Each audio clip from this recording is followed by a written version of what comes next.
जय हिंद। स्वागत आप सभी का लाइव टाइम्स पर।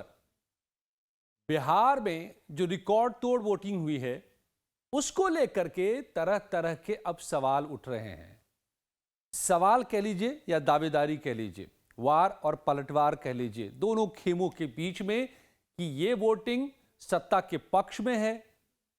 एक तरफ का दावा है, जाहिर है सत्ता पक्ष का दावा है, और दूसरी तरफ का दावा है कि सत्ता के खिलाफ है, सत्ता के विरोध में लहर है, इसलिए इतने लोगों ने वोटिंग कर दी।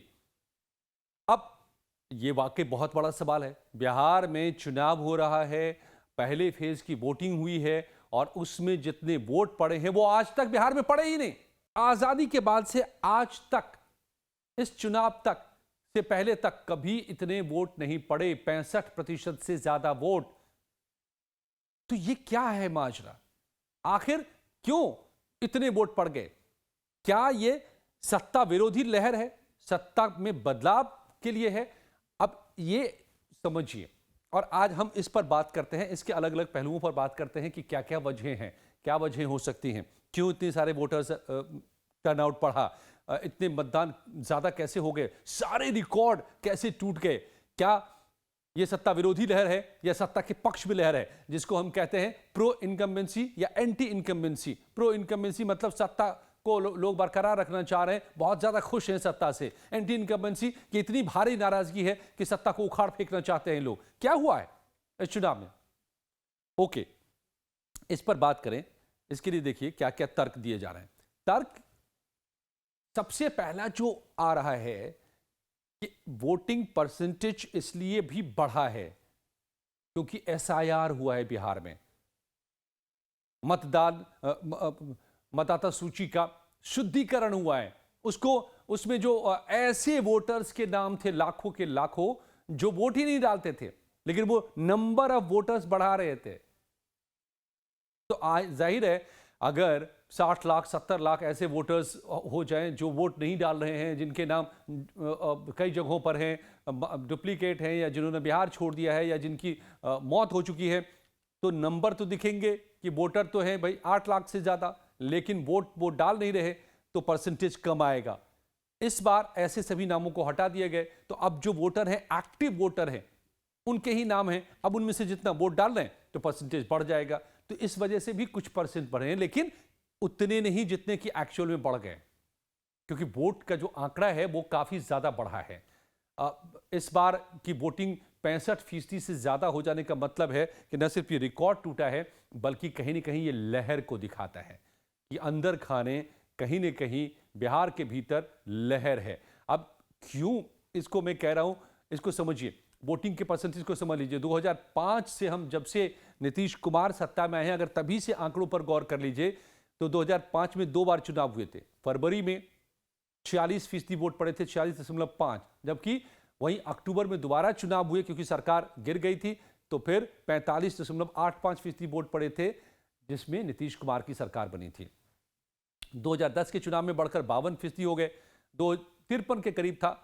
2015 में करीब 57% वोट पड़े, 2020 में 57.5% वोट पड़े, और बिहार के पहले चरण में तो 65% को भी पार कर गया। जबकि आपको जानकर हैरानी होगी कि बिहार में अब तक 60% से ज्यादा वोट आजादी से लेकर के 1952 से लेकर अब तक सिर्फ 3 बार पड़े विधानसभा चुनाव में।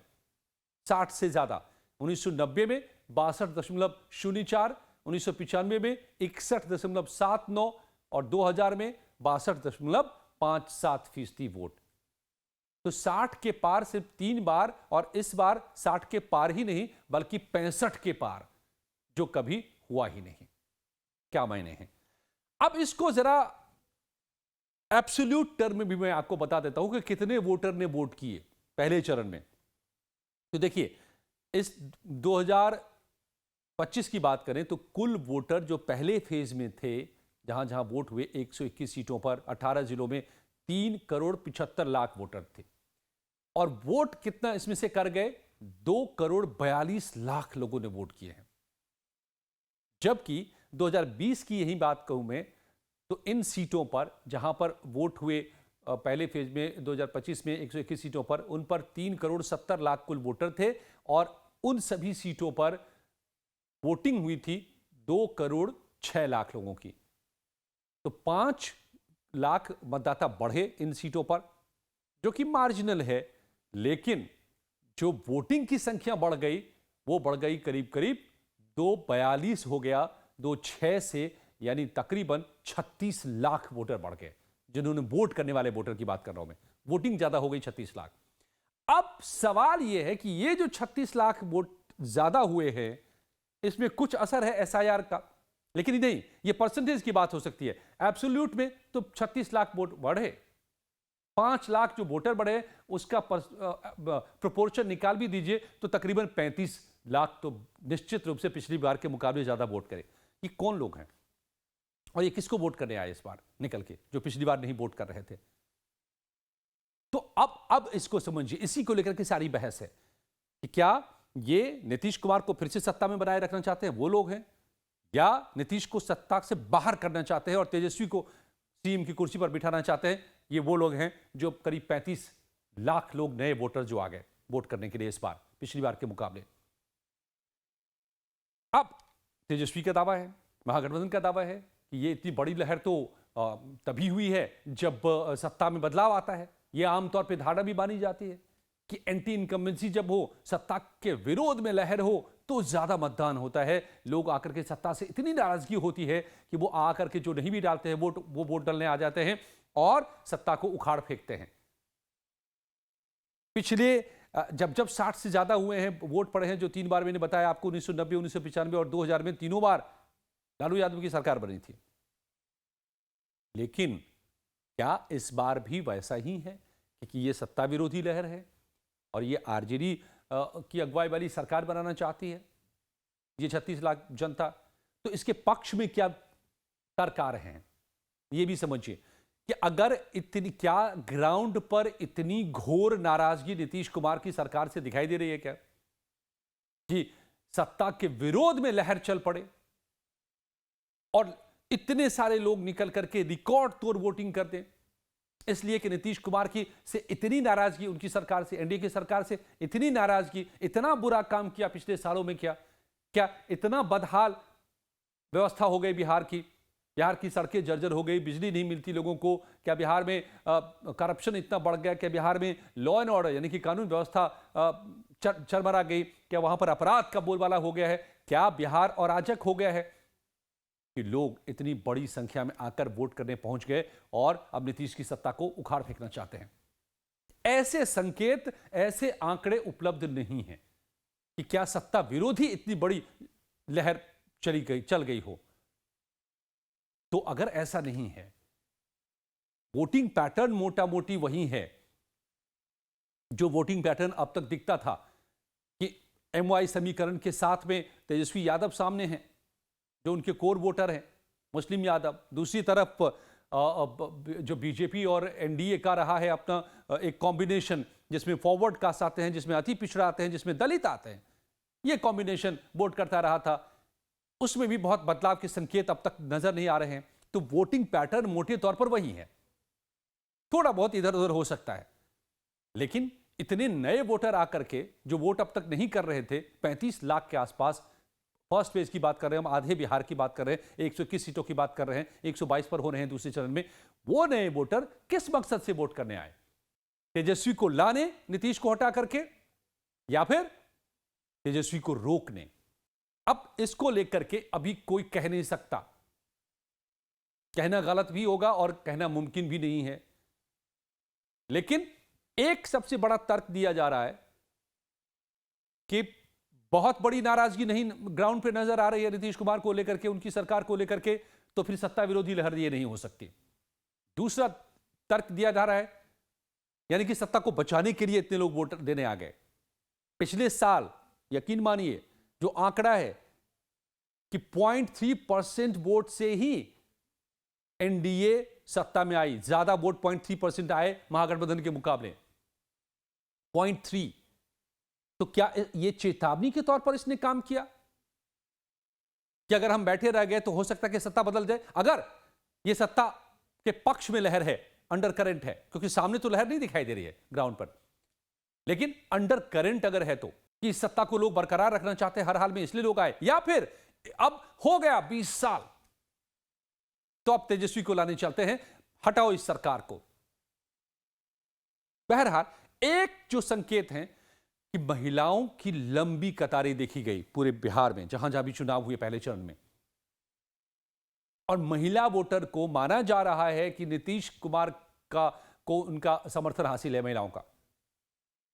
और ये आंकड़े भी बताते हैं, अब 2015 भी ले लीजिए, 56% महिलाओं ने वोट डाले, जबकि पुरुष की तादाद 56% कुल वोटिंग हुई थी 2015 में, उसमें से 60% महिलाएं थी जो कुल वोटिंग हुई, उसमें से बाकी पुरुषों ने किए, यानी महिलाएं काफी ज्यादा महिलाओं ने वोट कर दिए थे।